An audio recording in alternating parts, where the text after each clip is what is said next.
So I figured I should probably get outside for one of these videos every once in a while, get out of the dingy basement for once in my life, touch grass, as the kids say. I want to talk about some of my favorite albums that I've listened to this year so far that I haven't really talked about so far. I might touch on a couple albums that I've done videos on, but for the most part, these are things that I've really been enjoying and listening to a lot that I just haven't really gotten the chance to talk about yet.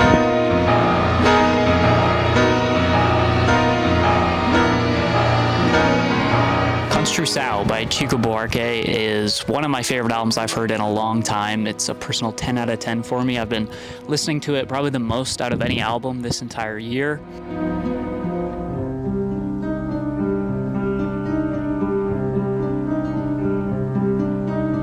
Olha Maria.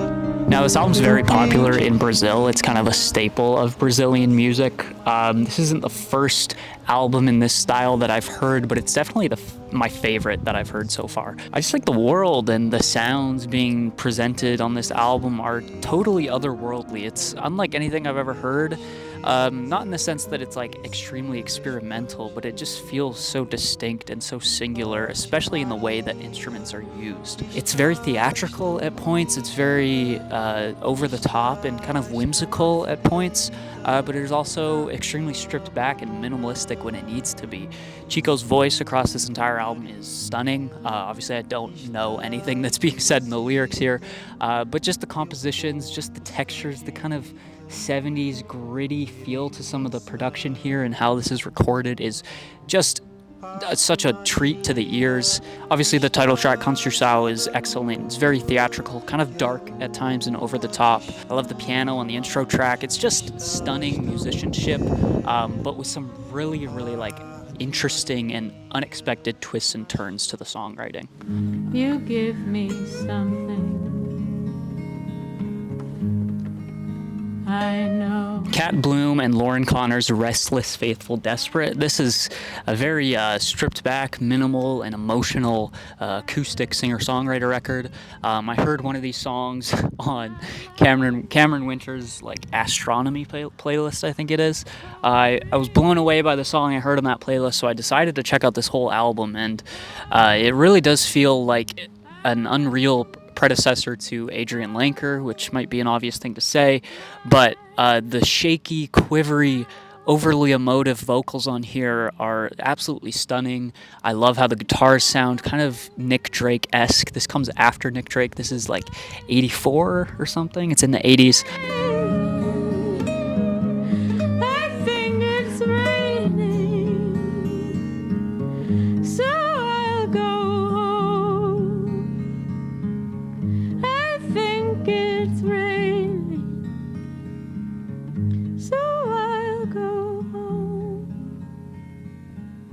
Speaking of Nick Drake, kind of, I guess, Wayey Dynamics' Massive Shoe is an ode to Nick Drake. It's an ode to Talking Heads, the Beatles, just a lot of classic material, done with kind of a lo-fi and fuzzy and DIY feel to it. I miffed it, and that's the way it's gonna stay. We drifted so far away I cannot say. I've been listening to this album so much. I love his kind of raspy and, again, imperfect voice with a little tinge of an Australian accent to it as well, which is kind of nice and kind of comforting for some reason. I find it very nice to be lulled to sleep and serenaded by this smooth Australian voice. The instrumentation ranges from Talking Heads kind of new wave bangers to more acoustic Nick Drake-esque guitars. A lot of the vocal harmonies here are very Beatles and Beach Boys-esque, but it always feels like its own thing. It doesn't feel like it's ripping these things off. It feels like it's paying homage. It feels like it has great respect for these sounds, but it's doing it in its own kind of bedroom pop, again, lo-fi kind of way.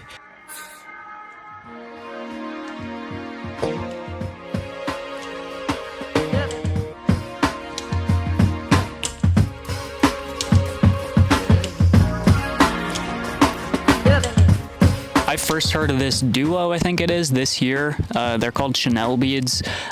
This album is called Your Day Will Come. They actually dropped another album this year called Your Day Will Come as well. I think I do prefer this first one a little bit more than the one they dropped this year. If you're looking for some very dreamy, psychedelic, lush pop with some weird like auto-tuned vocals that are very like off-kilter and very just strange, this is definitely the album for you. I know that's a very niche thing to be looking for, but it really scratches an itch for me. It just scratches my brain in exactly the right type of way. The strings on this album are stunning at points. I love the percussion work. It feels kind of similar to something like Lil Ugly Mane's Volcanic Bird Enemy.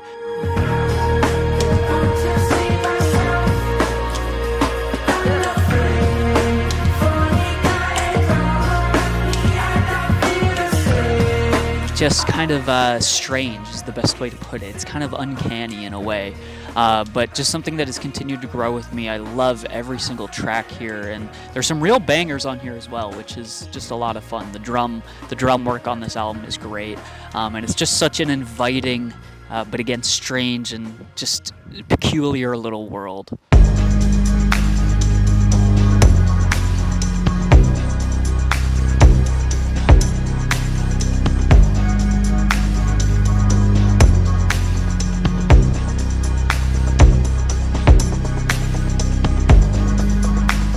This one's probably going to end up being my album of the year of 2026.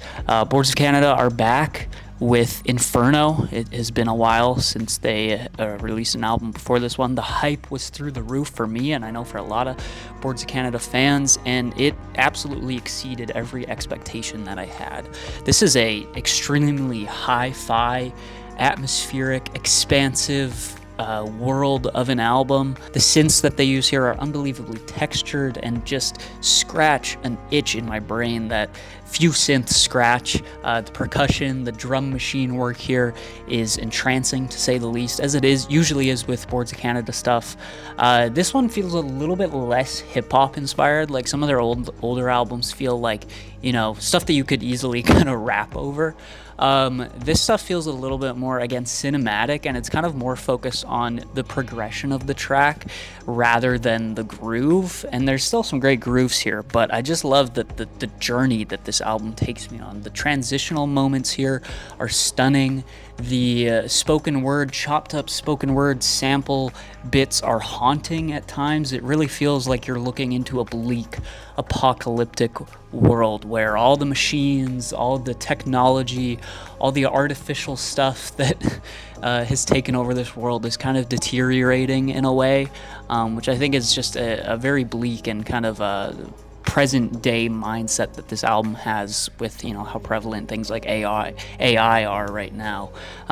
So yeah, I just love the world, and I love the journey that this album takes me on, and easily the most well-produced and just best sounding album of the year so far. You've really got to listen to this on like a nice set of headphones or a nice set of speakers. Just listening through your, I mean, God forbid you just listen through your phone speakers or just listening through like AirPods or wired headphones really isn't going to do it justice, which I know kind of sounds like a pretentious thing to say, but you really got to hear this in all its glory with all the little details and all the little intricacies. Shout out Boards of Canada, man. They're like, I think they're like 50 years old and they're still doing this crap, man. Shout out the boys.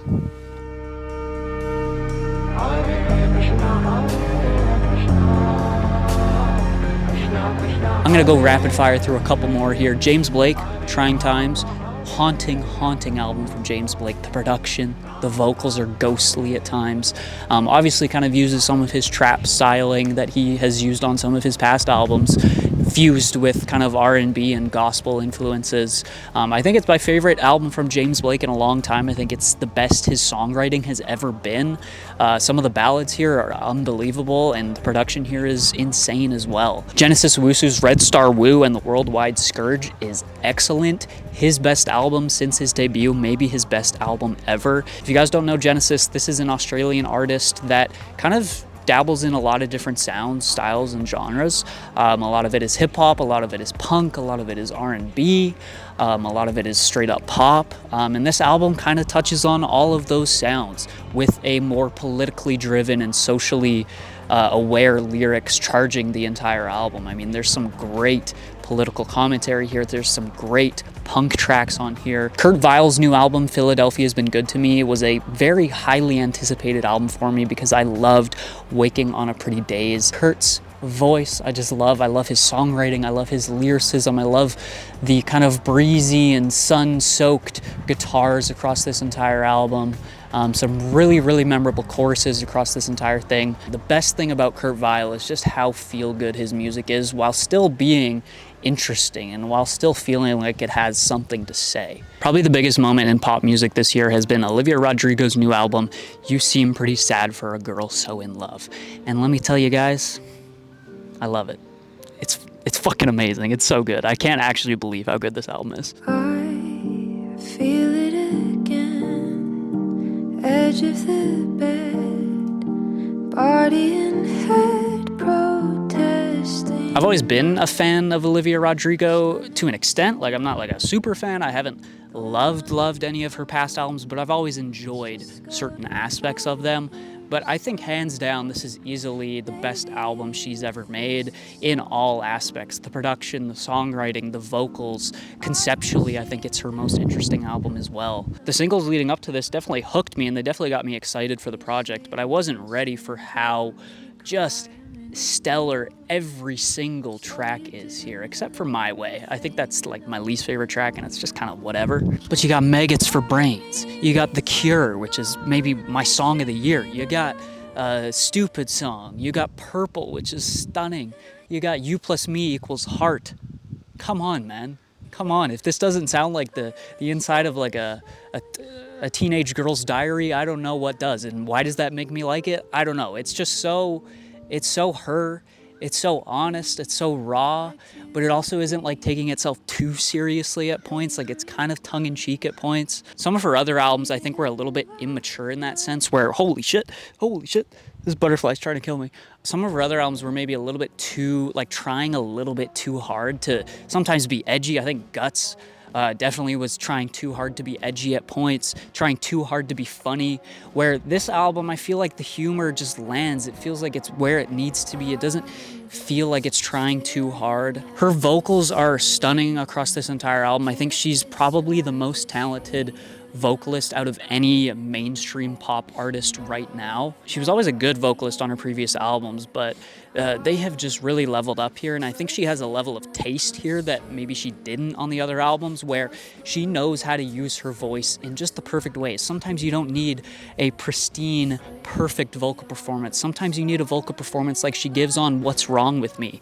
The way her vocals kind of pair with Robert Smith from The Cure, which he has an unbelievable feature on this album, the way her vocals meld and mesh together with his vocals sounds absolutely stunning. It couldn't have sounded any better. I think the new wave influences here are really well realized, and I think she takes the best parts of that music. A lot of The Cure influence, as you could expect. Less is an absolutely heart-wrenching piano ballad that is minimal and does everything that it needs to be. It's not overproduced in this gross mainstream pop way. It's just, it sits exactly where it needs to. And just the production here is unbelievable. The attention to detail and the production by Dan Nigro is just perfect. Every synth sounds just like exactly how it needs to sound.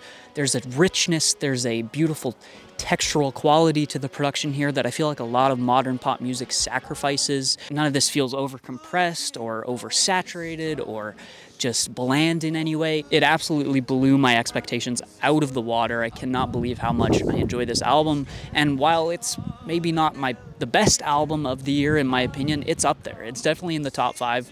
It's gonna be in my top 5 albums of this year, and what a treat, because if you told me, I don't know, 2 years ago that Olivia Rodrigo would drop an album that I would love this much, I would kind of call you crazy.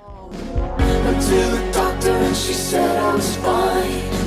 Tried meditation with a bottle of wine. It's like somebody put a weight on my chest. I should talk to a friend, but I can't get out. Yeah, hopefully that gives you a little taste of what I've been listening to. Hopefully you guys enjoyed. Peace out.